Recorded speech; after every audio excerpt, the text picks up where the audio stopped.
And without going into any debate, I want to just flag one or two issues concerning the responsibility of Parliament in this regard.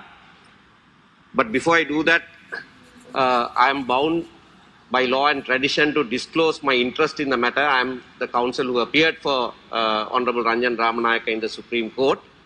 I was privileged to appear for a clean, honest politician in court, and I am proud of that. Nevertheless, he has been convicted and sentenced. The sentence of 4 years rigorous imprisonment is unprecedented and exceptionally severe, and Parliament has a responsibility in this regard because we have not enacted a law for contempt of court. This has an implication to the article in the Constitution that the Honorable Leader of the Opposition just mentioned, because it says for an offence for which the prescribed punishment is 2 years or more. There is nothing prescribed. Nothing prescribed in the law, because for long Parliament has failed to enact legislation for contempt of court.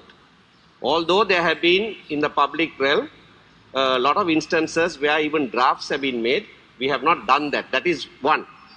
And by failing to do that, it has been like a freedom of the wild ass. Anything can be given as a sentence, and that's not a good thing. I don't want to go into the merits of the case or anything like that, but in this case, Parliament has to take steps to enact a law.